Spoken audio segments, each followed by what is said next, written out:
Well, there are many families in this province dealing with addiction. The efforts to help can sometimes be overwhelming, sometimes paralyzing. This morning, registered psychologist Lisa Rowbottom is here with advice. So this could be friends, family members, all sorts of people trying their best to help. Lisa, what's your advice, the best way to approach this?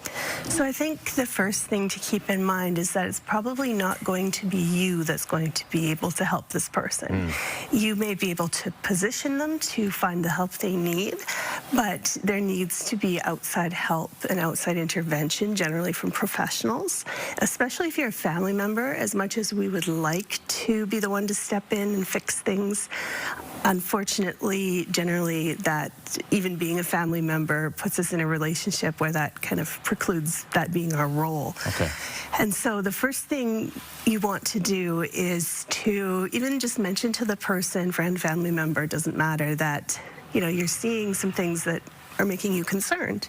So you don't necessarily want to jump in and be like, you have an addiction. Sure. Yeah. But, you can mention, I'm noticing that, some of your behavior is changing, that you're, using more and more money towards this, that, you've been drunk and missed 5 or 6 of our classes now, and I'm concerned. And then you can point out to them, how this behavior is affecting them and you. So you can be part of this equation. That's really important.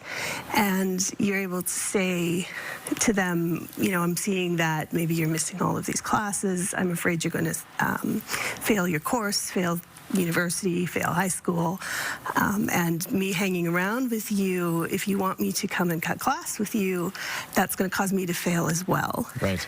And then you make treatment options available. You can research them up, you can find them, and you can say, I'm not going to maybe be the one to help you, but here are some potential options for you.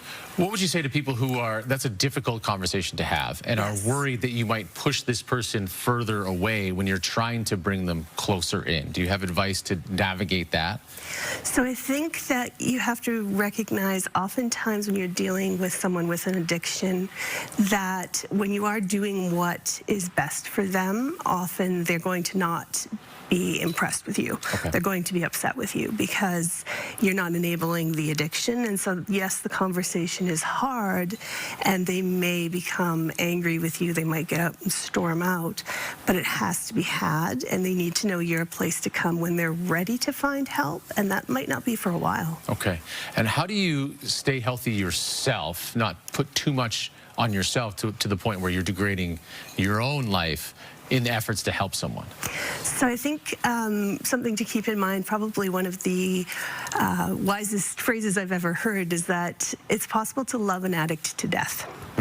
And so if you are trying to look after someone with an addiction and you're trying to make everything easy for them, and you're giving them a place to live because you're afraid of what will happen if you don't, you end up in a place of enabling often. So not with everybody, but with some people. And so the best thing sometimes to do is to put in your own boundaries and to say, I love you, but I can't, hang around with you and your friends because it's not safe for me, or I can't have you living in my house because, you're stealing from me. And when you put in those boundaries, they're not going to be happy. But basically, you're positioning yourself to be the person who's there when they're ready, who's not the person enabling. Okay. Important advice. It's a long and tough conversation.